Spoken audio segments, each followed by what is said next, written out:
love food colored green, bell peppers and long string beans, pickles, celery, cucumbers too. All these foods are good for you. Welcome to Storytime Cooks, where we learn about food through books. I'm Carmen and today we're going to be reading Clifford Grows Up. And I brought my friend Clifford here, and Clifford is a fairly small puppy at the beginning of this story, but we're going to see how he really starts to grow. This book is by Norman Bridwell. Hi, I'm Emily Elizabeth, and I want to show you some special pictures of my dog Clifford. You'll notice that he's grown up a lot too, and I bet you're really growing also. I bet if you looked back at some of your pictures that you can see how much you've grown, how much you've changed. When Clifford was a small puppy, he was so tiny I had to feed him with my doll bottle. He was so small that I could dress him up in my doll clothes. He was just a tiny little puppy, just like you were a tiny little boy or a tiny little girl when you were young. He was just the right size to fit in my electric toy car, and he liked to hide in my dollhouse. And there he is. He's sitting on the sofa in her dollhouse. I think he thinks he's hidden, but I see him. Well, Clifford liked to go outside, and he liked to play, but she had to be really careful when she played with Clifford. Even the smallest collar that she could find was too big for him. And when he began to eat dog food, I had to watch him all the time. And you can see Clifford's feet sticking out of the dog dish. He fell in. He was so small he couldn't reach over the edge. On the puppy's first snow day, it was a big adventure.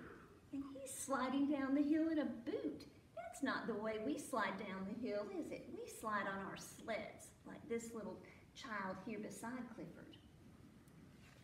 We actually have had quite a bit of snow this winter, and we might have a little more. Clifford actually got to build a snowman, and he wanted to be in the picture.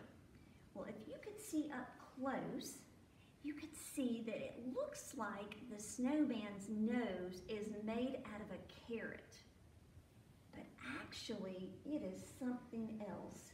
Does anyone see anything on the back of Clifford that we could use as a nose for the snowman? That's right, Clifford was in the snowball, and his tail actually was the nose on the snowman. I bet he couldn't stay in there very long. He would be cold. And there he's popped out. They had to build a new head after that. Clifford was always getting lost. One time he got lost at the post office. And if you look at this pile of mail, you could just barely see his little red paw. Everyone cheered when we found him. Here I was making Valentines, and we had Valentines just a few weeks ago, and we talked about making hearts, and Emily Elizabeth is making some red hearts. Red, just like Clifford is red. And Clifford made one too, but I think he got a little bit carried away with the glue. There is glue everywhere. When summer came, Clifford chased birds, but he never caught one. And in the autumn, Clifford chased falling leaves. He had so much fun. In this picture, Clifford was playing football, and he's not even as big as the ball. Clifford even scored a touchdown. Yay for Clifford. At the end of fall, we have Halloween.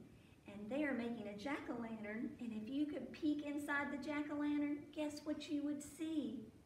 Clifford is hidden in the pumpkin. Emily Elizabeth even made him a Halloween costume. She made him look like a teeny tiny little ghost. That Halloween, Clifford discovered candy apples, And guess what? Today we're going to make some kind of pretend candy apples, but they're a lot of fun. Clifford's candy apples got him really, really sticky.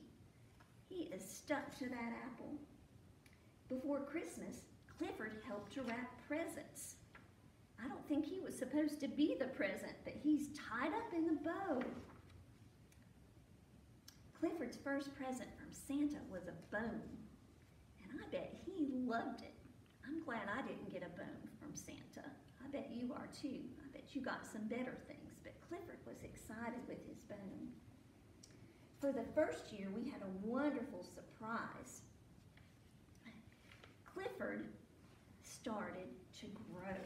That next year, he grew from what he was the first year, and he grew some more. Clifford is no longer a little puppy. Clifford is getting huge.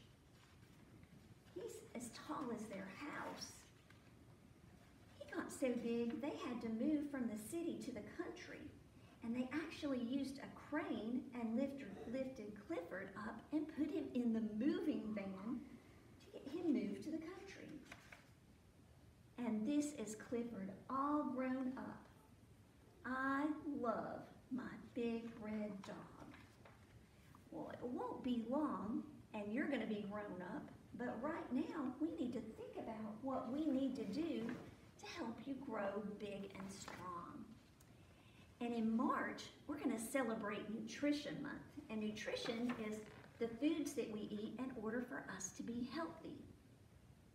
And we want to make sure that we get fruits and vegetables and grains and protein and dairy, all different kinds of foods every day, because food is our fuel. Just like we have to put gas in our car in order for it to go, if we don't put good food in our bodies, we're not going to be able to do all the things that we like to do.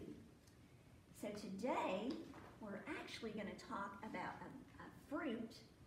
Do any of you know what these green, round pieces of fruit are called?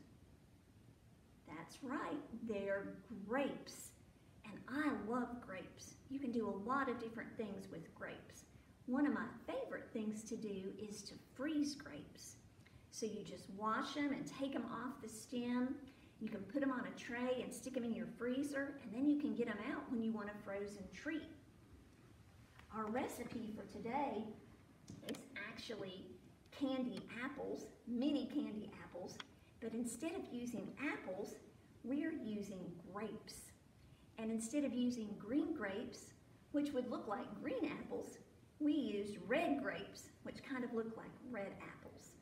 So for this recipe, we took some caramel dip, and you can use the light dip if you want to.